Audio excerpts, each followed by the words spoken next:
नमस्कार दोस्तों, इस वीडियो में आपके बात करेंगे glycolysis, TCS cycle, oxidative phosphorylation जितने भी प्रोसेस होता है बायोकेमिस्ट्री के अंदर।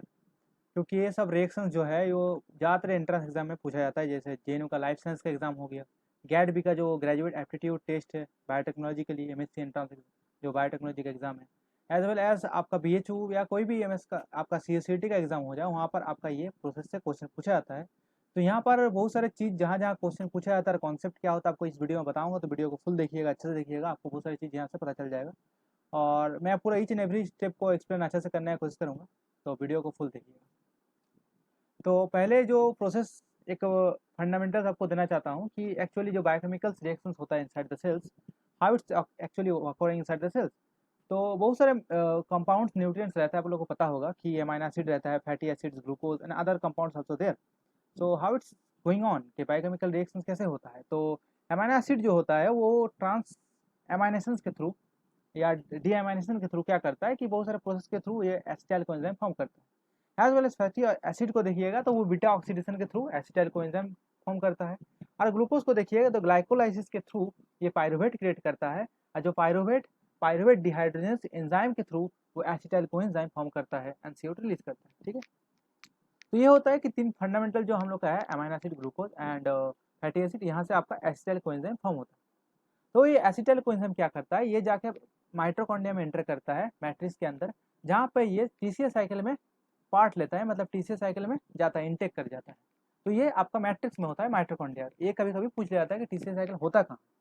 तो एसिटाइल कोएंजाइम जब फॉर्म हो जाता है, उसके बाद वो एसिटाइल कोएंजाइम क्या करता है, ऑक्सैलिक एसिड के साथ मिक्स करके साइट्रेट बनाता है, साइट्रिक एसिड में पार्ट कर देता है। अब बोलिएगा साइट्रिक एसिड साइकिल या टीसी साइकिल या tricarboxylic cycle, Krebs cycle, whatever you want to say that things, it's not matter, but what exactly we are getting from this TCA cycle. तो TCA cycle से हम लोग बोलते हैं energy पाते हैं। तो हम लोग को पता है कि जीटीपी मिलता है एक, तो एनर्जी कहाँ से मिलता है, तो एनर्जी जो मिलता है दोस्तों वो मिलता है NADH, nicotinamide adenine dinucleotide, and FADH2, flavin adenine, जो डाइन्यूक्लियोटाइड जो है वो रिड्यूसिंग इक्विवेलेंट की तरह काम करता है। जो NADH और FADH2 होता है वो जाके आपका इलेक्ट्रॉन ट्रांसपोर्ट चेन में जाके इलेक्ट्रॉन को डोनेट करके आपका इलेक्ट्रॉन ट्रांसपोर्ट चेन को मेंटेन करता है। तो इसका बारे में बताएंगे, डिटेल्स में बारे में बता देंगे आपको नेक्स्ट स्लाइड में। तो इसमें आपको एक ओवरऑल डायग्राम में प्रेजेंटेशन के थ्रू आपको समझा रहा हूँ कि ऐसे होता है सिस्टम। आप बात होगा कि ग्लाइकोलाइसिस क्या होता है, ग्लाइकोलाइसिस कैसे होता है सेल के अंदर। देखिए, ग्लाइकोलाइसिस जो होता है, नाम ही सुन रहे हैं ग्लाइकोलाइसिस, तो ग्लाइको मतलब कोई भी ग्लूकोज मॉलिक्यूल होगा, और लाइसिस मतलब उसको ब्रेक डाउन करना। ठीक है, तो ग्लूकोज मॉलिक्यूल को ब्रेक डाउन करके जो एनर्जी आता है उसको यूटिलाइज करता है सेल। तो इसलिए ये प्रोसेस होता है, क्योंकि यहाँ पर ऑक्सीजन रहे या ना रहे, ग्लाइकोलाइसिस चलेगा तो एटीपी प्रोड्यूस होगा। तो बात करके जब ग्लाइकोलाइसिस होता है, वहाँ पर जो क्वेश्चन पूछा जाता है वो पूछता है कि आपका जो याद रखना पड़ेगा आपको कि इरिवर्सिबल एंजाइम क्या क्या है। जैसे इरिवर्सिबल एंजाइम है एक्सोकाइनेज, फॉस्फोग्लूटाकाइनेज, पायरुवेट काइनेज। ये 3 एंजाइम जो ग्लाइकोलाइसिस में रहता है, ये बहुत इंपॉर्टेंट है, जहाँ से क्वेश्चन जाते हैं पूछ लिया जाता है। अब बात हो कि एटीपी यूज करता है पहले ग्लाइकोलाइसिस, तो इसको इसलिए प्रिपरेटरी फेज बोला जाता है। यहाँ पर क्या होता है कि ग्लूकोज को ग्लूकोज 6 फॉस्फेट में कन्वर्ट किया जाता है, और वो किया जाता है बाय द एंजाइम होता है हेक्सोकाइनेज। अब ग्लूकोज 6 फॉस्फेट क्या करता है, फिर फ्रुक्टोज 6 फॉस्फेट में कन्वर्ट होता है। आप देख सकते हैं यहाँ पर जो है ये बाई डायरेक्शनल, मतलब रिवर्सिबल एंजाइम है, रिवर्सिबल स्टेप है। तो मतलब ग्लूकोज 6 फॉस्फेट से फ्रुक्टोज 6 फॉस्फेट फॉर्म हो जाता है, और ये फ्रुक्टोज 6 फॉस्फेट भी ग्लूकोज 6 फॉस्फेट में कन्वर्ट हो सकता है। उसके बाद सेकंड प्राइमिंग रिएक्शन जो होता है आपका फ्रुक्टोज 6 फॉस्फेट से आपका फ्रुक्टोज 1,6 बिस्फॉस्फेट फॉर्म होता है। आप देख सकते हैं कि 1,3 बिस्फॉस्फेट, मतलब 6 पोजीशन में एक आपका फॉस्फेट था, यहाँ पर डायग्राम देख सकते हैं साइड में, वहां से एक्स्ट्रा एक फॉस्फेट लग रहा है 1 पोजीशन में, इसलिए उसको बोला जाता है फ्रुक्टोज 1,6 बिस्फॉस्फेट। और ये कैसे होता है, इसको करने के लिए दोस्तों जो एंजाइम होता है वो फॉस्फोफ्रुक्टोकाइनेज होता है। और ये बहुत इंपॉर्टेंट एंजाइम है ग्लाइकोलाइसिस को रेगुलेट करने के लिए, not only glycolysis but also Krebs cycle also. Okay, तो ये एंजाइम को याद रखिएगा, यहाँ से क्वेश्चन बहुत सारे पूछा जाता है कि रिवर्सिबल एंजाइम ऑफ ग्लाइकोलाइसिस। आपको 4 ऑप्शन दे देगा, आपको चूज करना पड़ेगा। ठीक है, उसके बाद देखिए कि फ्रुक्टोज 1,6 बिस्फॉस्फेट जब फॉर्म हो जाता है, उसके बाद उसको क्लीव किया जाता है, मतलब क्लीवेज होता है, वो एल्डोलेज के थ्रू होता है। क्या होता है कि वो 2 कंपाउंड में डिवाइड हो जाता है। 6 कार्बन कंपाउंड होता है ग्लूकोज, उसको 3 कंपाउंड में 2 कंपाउंड में डिवाइड कर दिया जाता है। उसका दोनों कंपाउंड का नाम क्या क्या है, glyceraldehyde 3 phosphate and dihydroxy acetone phosphate.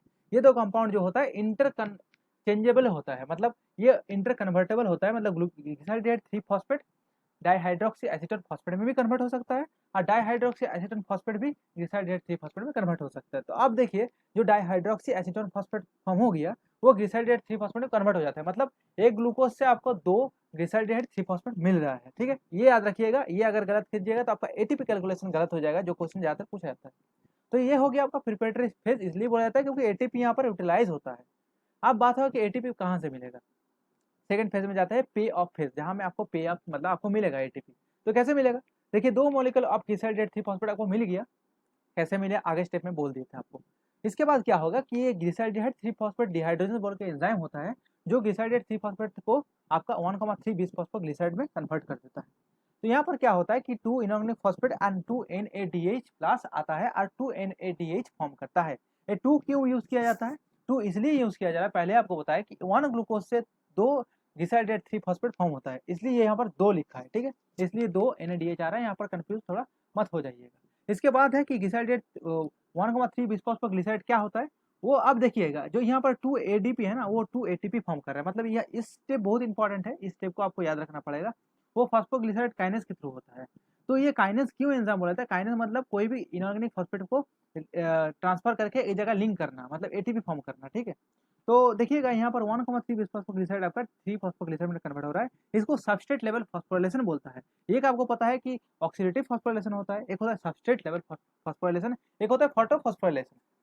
तो ऑक्सीडेटिव फॉस्फोराइलेशन का इलेक्ट्रॉन ट्रांसपोर्ट चेन में होता है माइटोकॉन्ड्रियल इनर मेम्ब्रेन में, और आपका ये जो सबस्ट्रेट लेवल फॉस्फोराइलेशन हो रहा है यहाँ पर देख रहे हैं ये स्टेप में हो रहा है, तो ये स्टेप आपको याद रखना पड़ेगा। और फोटोफॉस्फोराइलेशन जो होता है आपका वो फोटोसिंथेसिस में होता है, वहाँ पर जो आपका थाइलाकोइड मेम्ब्रेन रहता है, वहाँ पर जो चेन्स रहता है वहाँ पर आपका फोटोफॉस्फोराइलेशन होता है, जहाँ पर फोटोन्स के यूज करके फॉस्फोरेट करके एटीपी फॉर्म किया जाता है, ठीक है।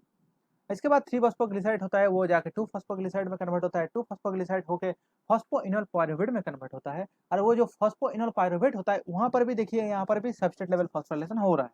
तो यहाँ पर 2 ADP से 2 ATP हो रहा है, तो 2 जगह आपका सबस्ट्रेट लेवल फॉस्फोराइलेशन हो रहा है, जो यहाँ पर कन्वर्जन हो रहा है पायरुवेट काइनेज के थ्रू हो रहा है। तो ये एंजाइम भी आपको याद रखना पड़ेगा, यहाँ से भी क्वेश्चन पूछा जाता है। ये स्टेप इतना क्यों इंपॉर्टेंट है, क्योंकि इस स्टेप में आपका सबस्ट्रेट लेवल फॉस्फोराइलेशन भी हो रहा है, और ये स्टेप में आपका इरिवर्सिबल एंजाइम भी है जिसको पायरुवेट काइनेज बोला जाता है, इसलिए ये बहुत इंपॉर्टेंट है। देख सकते हैं यहाँ पर 2 ATP यहाँ पर यूज फॉर्मेशन हुआ, यहाँ पर 2 ATP फॉर्म हुआ, और आगे 2 ATP यूज हुआ है, मतलब आपका टोटल अर्न जो हो रहा है वो 2 ATP हो रहा है, ठीक है। कभी कभी क्वेश्चन यहाँ से भी पूछ लिया जाता है। अब बात होगी ओवरऑल रिएक्शन, फिर से आपको बता रहा है कि ग्लूकोज देखिए, ये ग्लूकोज में 10 सक्सेसिव जो ग्लाइकोलाइसिस स्टेप होता है वो थोड़ा याद रखिएगा, वहाँ से भी क्वेश्चन कभी कोई पूछ देता है। अब वहाँ से जो 2 पायरुवेट फॉर्म हो रहा है, 2 क्यों हो रहा है आपको पता चल गया होगा, इतना बार बोल दिया आपको। तो 2 पायरुवेट से आपको 2 लैक्टेट फॉर्म हो रहा है anaerobic condition in the absence of the oxygen, मतलब अगर ऑक्सीजन नहीं रहेगा तो उस कंडीशन में जो 2 पायरुवेट फॉर्म हुआ है वो लैक्टेट फॉर्म हो जाएगा। और अगर हाइपोक्सिक व एनारोबिक कंडीशन हुआ तो बहुत सारा फर्मेंटेशन होता है, तो वहाँ पर इथेनॉल भी फॉर्म हो सकता है, जिसको हम लोग अल्कोहलिक फर्मेंटेशन भी बोलते हैं। और यहाँ पर देख सकते हैं लैक्टेट फॉर्म है, इसको लैक्टिक एसिड फर्मेंटेशन बोलते हैं। आज अगर ऑक्सीजन इन्वायरमेंट में रहा, मतलब माइटोकॉन्ड्रिया में एक्सेस अमाउंट में ऑक्सीजन है, तब क्या होगा कि वो टीसीएस साइकिल में पार्ट करेगा, रोल जाके टीसीएस साइकिल में एंटर करेगा, जाके वहाँ पर एसिटाइल कोएंजाइम फॉर्म करेगा, 2 पायरुवेट से 2 एसिटाइल कोएंजाइम फॉर्म होगा। ये आपको याद रखना है कि 2 कार्बन कंपाउंड है ये एसिटाइल कोएंजाइम, ठीक है। अब बात हुआ कि देखिए वहाँ से एसिटाइल कोएंजाइम टीसीएस साइकिल या साइट्रिक एसिड साइकिल कुछ भी बोलिए, क्रेब्स साइकिल बोलिए, वहाँ पर एंटर करने के बाद आपका CO2 एंड H2O फॉर्म कर देता है, ठीक है। तो ये आपको थोड़ा ध्यान रखना है। तो ये ओवरऑल प्रोसेस था। अब बात हुआ कि कंपार्टमेंट, देखिए कंपार्टमेंट आपको ये बायोकेमिकल प्रोसेस जानने के लिए माइटोकॉन्ड्रिया का स्ट्रक्चर अच्छे से पता होना चाहिए, और कौन कौन सा कंपार्टमेंट क्या क्या काम होता है ये बहुत ही इंपॉर्टेंट आपको जानना पड़ेगा, क्योंकि यहाँ से भी बहुत सारे क्वेश्चन पूछा जाता है। तो देखिए यहाँ पर डायग्राफिक प्रेजेंटेशन दिया है कि आपका माइटोकॉन्ड्रिया देखिएगा तो बाई मेम्ब्रेन होता है, मतलब आउटर मेम्ब्रेन भी रहता है, इनर मेम्ब्रेन भी रहता है, ठीक है। तो आउटर मेम्ब्रेन तो बहुत सारी चीज़ के लिए परमेबल होता है, लेकिन जो इनर मेम्ब्रेन रहता है वहाँ के बहुत सारी चीज़ के लिए परमेबल नहीं जाता है। जैसे आपका यहाँ पर लिखा है कि free permeable to the small molecules and ions, और इनर मेम्ब्रेन जो होता है वो impermeable to most small molecules and ions including the H+ मतलब प्रोटॉन, जिसका काम मेजरली काम है माइटोकॉन्ड्रिया में, ठीक है। तो ये जो आपका इनर मेम्ब्रेन है माइटोकॉन्ड्रिया के, इनर माइटोकॉन्ड्रियल मेम्ब्रेन जो है वहाँ पर बहुत सारे रेस्पिरेटरी चेन रहता है, जिसको इलेक्ट्रॉन ट्रांसपोर्ट चेन भी बोला जाता है, या बोल सकते हैं बहुत सारे प्रोटीन कॉम्प्लेक्सेस रहता है जो आपका इनर मेम्ब्रेन में रहता है। तो वो चेन्स क्या क्या है, कॉम्प्लेक्स 1 से 4 जब जितना भी है आपका NADH डिहाइड्रोजनेस हो गया, सक्सिनेट डिहाइड्रोजनेस हो गया, आपका साइटोक्रोम भी, साइटोक्रोम जो ऑक्सीडेज कॉम्प्लेक्स है वहाँ भी रहता है, आपका ATP सिंथेस हो गया, ATP ट्रांसलोकेज जो भी आप बोलिएगा यहाँ पर रहता है। उसके बाद मैट्रिक्स, देखिए मैट्रिक्स में बहुत सारे एंजाइम रहता है, जैसे पायरुवेट डिहाइड्रोजन कॉम्प्लेक्स जो आपका पायरुवेट को एसिटाइल कोएंजाइम में कन्वर्ट कर रहा है, साइट्रिक एसिड एंजाइम जितना भी रहता है। सिर्फ यहाँ पर एक्सेप्शन एक याद रखिएगा, साइट्रिक एसिड का जो सक्सिनेट डिहाइड्रोजन एंजाइम है वो इनर माइटोकॉन्ड्रियल मेम्ब्रेन में रहता है, मैट्रिक्स में नहीं रहता है। यहाँ से भी क्वेश्चन पूछा था कि कोई ये एक्सेप्शन है, और यहाँ से ज़्यादातर क्वेश्चन पूछता है, तो ये भी डायरेक्ट पूछ सकता है। तो वीडियो देखिएगा फुल, तो आपको बेनिफिट ही होगा।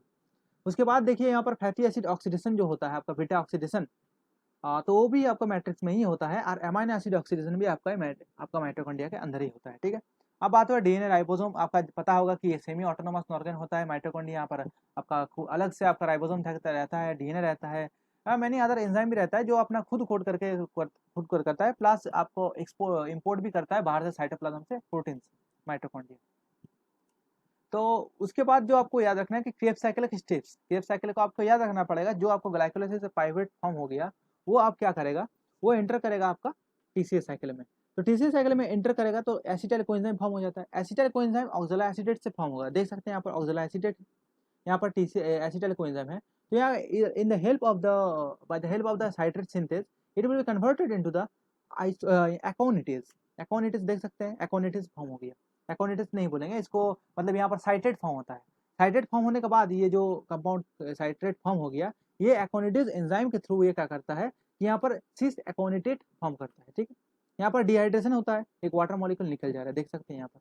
अब क्या हो रहा है, जो सिस एकोनिटेज होता है यहाँ पर देखिए, एक ट्रिपल बॉन्ड देखिए, यहाँ पर ट्रिपल ब्रैकेट देखिए, यहाँ पर कवर करा है। इसका मतलब ये बोलना चाहता है कि अनस्टेबल कंपाउंड है, ये स्टेबल कंपाउंड नहीं है, और बहुत कुछ देर के लिए ही ये स्टेबल रहता है, कुछ देर के लिए रहता है, फिर वो कन्वर्ट हो जाता है दूसरे कंपाउंड में। ये स्टेबल नहीं है, इसलिए इसको थर्ड ब्रैकेट में, इंटरमीडिएट स्टेप को थर्ड में आपका ब्रैकेट में दिया जाता है बुक में। तो सिस एकोनिटेज क्या करता है, अनस्टेबल होने के लिए ये क्या करता है, फिर वाटर इनटेक करता है, और हाइड्रेशन करने के बाद ये कन्वर्ट हो जाता है आइसोसाइट्रेट में। अब आइसोसाइट्रेट में कन्वर्ट होने के बाद ये आइसोसाइट्रेट क्या करता है कि ऑक्सीडेटिव डीकार्बोक्सिलेशन करता है। मतलब ऑक्सीडेटिव डीकार्बोक्सिलेशन मतलब क्या होता है कि ऑक्सीडेशन हो रहा है, उसके साथ आपका एक CO2 भी निकल जा रहा है, इसलिए इसको डीकार्बोक्सिलेशन बोला जाता है। अगर कार्बोक्सिलेशन मतलब CO2 को एंटर करना, डीकार्बोक्सिलेशन मतलब वाटर को CO2 को निकाल देना, ठीक है। तो यहाँ पर आइसोसाइटेट क्या कर रहा है कि आपका अल्फा कीटोग्लूटाइड में कन्वर्ट हो रहा है बाय द एंजाइम आइसोसाइटेट डिहाइड्रोजनेज। तो डिहाइड्रोजनेज देख रहे हैं, तो यहाँ पर NADH फॉर्म हो रहा है एक, ठीक है। और यहाँ पर देख सकते हैं कि अल्फा कीटोग्लूटाइड क्या हो रहा है कि अल्फा कीटोग्लूटाइड फिर आपका ऑक्सीडेटिव डीकार्बोक्सिलेशन प्रोसेस के थ्रू यहाँ पर सक्सिनाइल कोएंजाइम फॉर्म कर रहा है, जिसको अल्फा कीटो डिहाइड्रोजनेज कॉम्प्लेक्स या बोल सकते हैं अल्फा कीटो डिहाइड्रोजनेज एंजाइम के थ्रू ये कन्वर्ट हो जा रहा है सक्सिनल कोएंजाइम में। ये सक्सिनल कोएंजाइम क्या करता है कि सक्सिनल कोएंजाइम आपका यहाँ पर कन्वर्ट कर जाता है सक्सिनेट में by the succinyl coenzyme synthetase बोल सकते हैं, सक्सिनल कोएंजाइम थियोकाइनेज बोल सकते हैं, कुछ भी बोल सकते हैं, थियोलेज बोल सकते हैं, थियोकाइनेज नहीं बोलता है, थियोलेज बोलता है, काइनेज भी बोल सकते हैं क्योंकि जीटीपी फॉर्म कर रहा है, ठीक है। तो यहाँ पर देखिए जो यहाँ पर जो काम हो रहा है, ये सबस्ट्रेट लेवल फॉस्फोरिलेशन हो रहा है।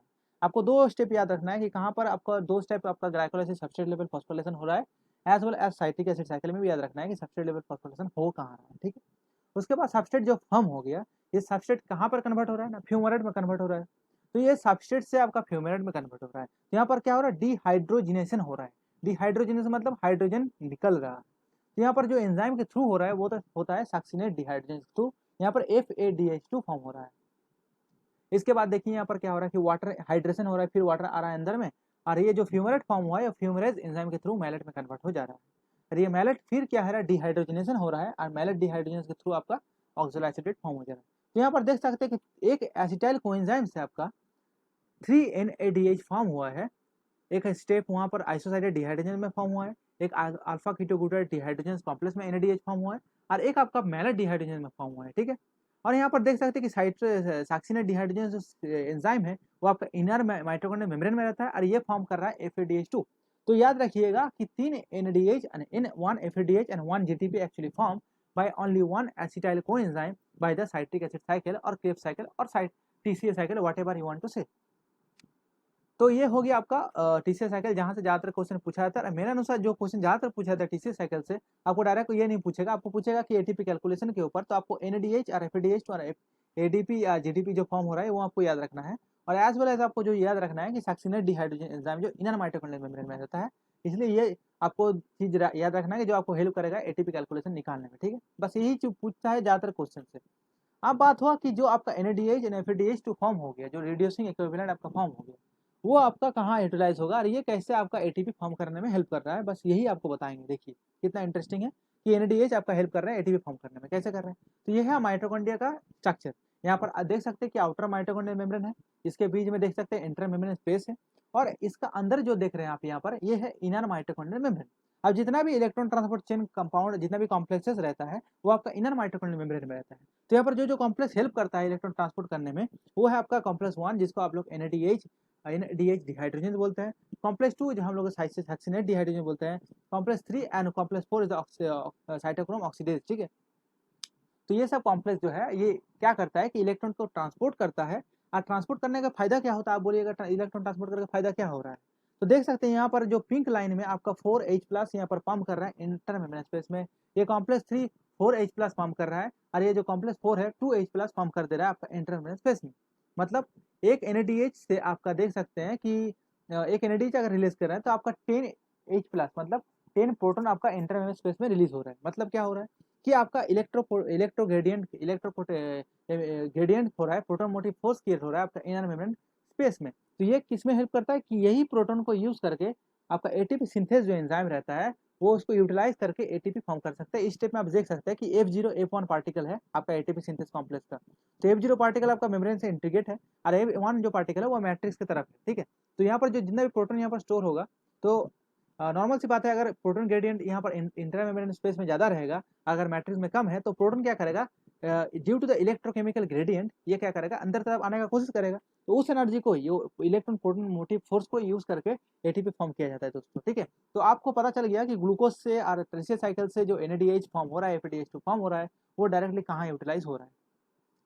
तो यहाँ पर जो आपको चीज याद रखना पड़ेगा कि कौन सा कॉम्प्लेक्स कितना H+ प्रोटॉन पंप कर रहा है आपका इंटर मेम्ब्रेन स्पेस में, एज वेल एज आपको याद रखना पड़ेगा कि कितना H+ से आपका कितना एटीपी फॉर्म होता है। आपको बोल देना है कि 4 एटीपी से एक 4H+ से एक एटीपी फॉर्म होता है। तो अगर 10 NADH से अगर 10 H+ पंप हो रहा है इंटर मेम्ब्रेन स्पेस से, मतलब 2.5 आपका एटीपी जनरेट हो रहा है due to the 1 molecule of NADH। और अगर बात करेंगे FADH2 का, तो FADH2 तो 1.5 एटीपी जनरेट होता है due to the FADH2 in the oxidative phosphorylation.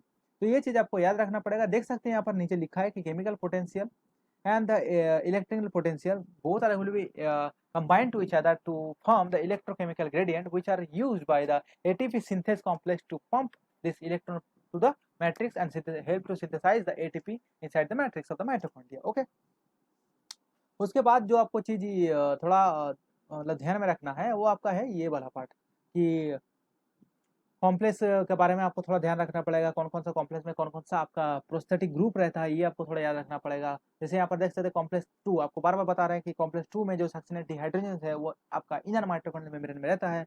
और यहाँ से ज़्यादातर क्वेश्चन पूछा जाता है। और आपका जो इलेक्ट्रॉन एक्सेप्टर होता है ना, आपका एनिमल सेल में देखिएगा माइटोकॉन्ड्रिया के अंदर, तो इलेक्ट्रॉन जो एक्सेप्टर रहता है वो ऑक्सीजन रहता है, इसलिए आपका ऑक्सीजन की जरूरत पड़ता है। तो आपका जो 50% से भी ज़्यादा आपका 70% जो ऑक्सीजन यूटिलाइज होता है वो आपका ऑक्सीडेटिव फॉस्फोराइलेशन में यूटिलाइज होता है, ठीक है। इसलिए ऑक्सीजन का जरूरत बहुत होता है ह्यूमन बींग पे और जितना भी ऑर्गेनिज्म रहता है एटीपी प्रोडक्शन के लिए, ठीक है। अब जो चीज़ आपका एंट्रेंस के पॉइंट ऑफ व्यू से बहुत ही इंपॉर्टेंट है, जो आपका इनिबिटर। आप हर बार बोलते हैं इनिबिटर का लिस्ट दीजिए। देखिए यहाँ पर इनिबिटर का लिस्ट मैं दे दिया हूँ। यहाँ पर बहुत सारे इनिबिटर लिखा हुआ है, कौन सा कॉम्प्लेक्स में कौन सा कंपाउंड को जाके कौन सा इनिबिट हिट करता है। जैसे inhibition of the electron transport, cyanide carbon monoxide क्या करता है कि इनिबिट द साइटोक्रोम ऑक्सीडेज, जो कॉम्प्लेक्स 4 है उसको इनिबिट कर देता है। ये antimycin A block the electron transport cytochrome B two cytochrome C1। तो इलेक्ट्रॉन ट्रांसपोर्ट चेन अगर आप अच्छे से पढ़िएगा, यहाँ पर अगर डायग्राम से आपको दिखा रहे हैं तो देखिए यहाँ पर क्या हो रहा है, जो एरो दे रहा है ना ये एक्चुअली इलेक्ट्रॉन ट्रांसपोर्ट चेन को मतलब इलेक्ट्रॉन ट्रांसपोर्ट को रिप्रेजेंट कर रहा है, ठीक है।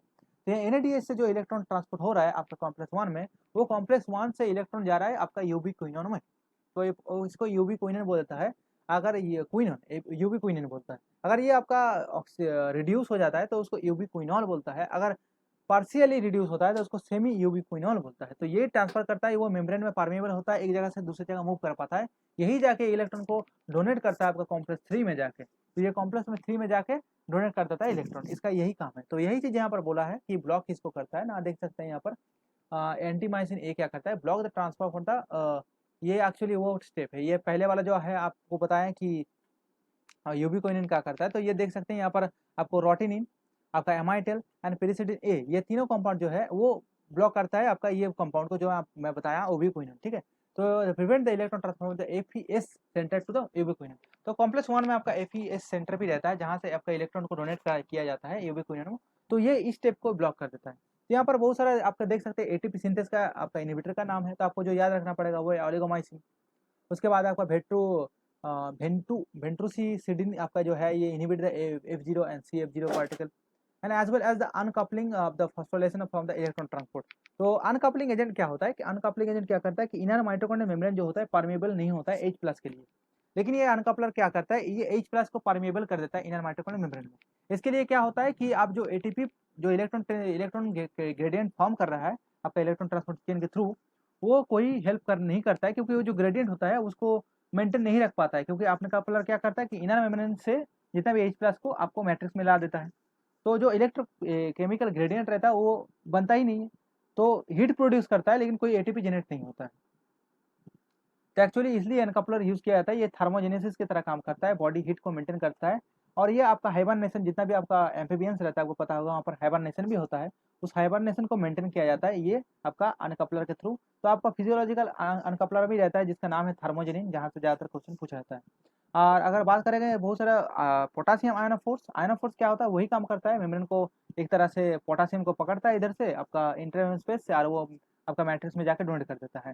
तो ये आयन ऑफ फोर्स भी ऐसे ही काम करता है। तो देखिए यहाँ पर लिखा भी है थर्मोजेनिन जो होता है brown tissue form the proton conducting force in the inner mitochondrial membrane and the attractylocytes is very important because a lot of question coming from the attractylocytes. What is the function of the attractylocytes? The inhibition of the ATP and ADP exchange। देखिए ATP तो form हो गया matrix के अंदर, लेकिन उसको transport करके cytoplasm में लेके जाना है, क्योंकि साइटोप्लाज्म में भी एटीपी की जरूरत होता है। तो इसलिए क्या होता है कि इसके लिए एक मेम्ब्रेन ट्रांसपोर्टर एक्सचेंजर रहता है आपका मेम्ब्रेन में। तो उस मेम्ब्रेन का नाम ट्रांसपोर्टर का नाम है एटीपी एडीपी एक्सचेंजर, और जो जिसको ब्लॉक किया जाता है एट्रैक्टिलोसाइड्स के थ्रू। तो ये इनहिबिट करता है क्या, एडिनाइन न्यूक्लियोटाइड ट्रांसलोकेज को। इसलिए अगर आप ब्लॉक कर देते हैं एट्रैक्टिलोसाइड दे के एटीपी एडीपी का एक्शन को, तो जो माइटोकॉन्ड्रिया में एटीपी का फॉर्मेशन बहुत ज़्यादा होने जाएगा, ट्रांसपोर्ट नहीं होगा साइटोप्लाज्म में, तो इलेक्ट्रॉन ट्रांसपोर्ट चेन ब्लॉक हो जाएगा। तो इनहिबिटर इसलिए यूज़ किया जाता है कि एक पर्टिकुलर सीक्वेंस इवेंट्स को चेक करने के लिए कि ये इवेंट को अगर ब्लॉक करते देखते हैं क्या होता है, दूसरा इवेंट इफेक्ट क्या हो रहा है। तो इनहिबिटर बहुत इंपॉर्टेंट है, तो आपको ये थोड़ा याद रखना पड़ेगा। तो ये बेसिक आपको बताएं कि ग्लाइकोलाइसिस क्या होता है, टीसीएस साइकिल क्या होता है, ऑक्सीडेटिव फॉस्फोराइलेशन क्या होता है, ये तीनों चीज़ कैसे लिंक हुआ है आपको बताएं। नेक्स्ट वीडियो में आपको बहुत सारे और फैटी एसिड ऑक्सीडेशन क्या होता है, अमाइनो एसिड ऑक्सीडेशन क्या होता है, ट्रांस अमाइनो रिएक्शन क्या है, डी अमाइनो रिएक्शन क्या है, ग्लूटामिनेज एंजाइम का फॉर्म रोल क्या है, और बहुत सारे एटीपी कैलकुलेशन के बारे में बताएंगे। तो वीडियो को अगर अच्छा लगे तो शेयर कीजिएगा, लाइक कीजिएगा, और कुछ भी दिक्कत हो तो व्हाट्सअप नंबर में आप कांटेक्ट भी कर सकते हैं, ईमेल के साथ कर सकते हैं, मेरा इंस्टा का भी आईडी दे सकता हूँ, आप दे देते हैं, आप फेसबुक का पेज आईडी देता हूँ, वहाँ पे जाके कांटेक्ट कर सकते हैं, कोई दिक्कत नहीं है। तो बहुत बहुत धन्यवाद वीडियो देखने के लिए।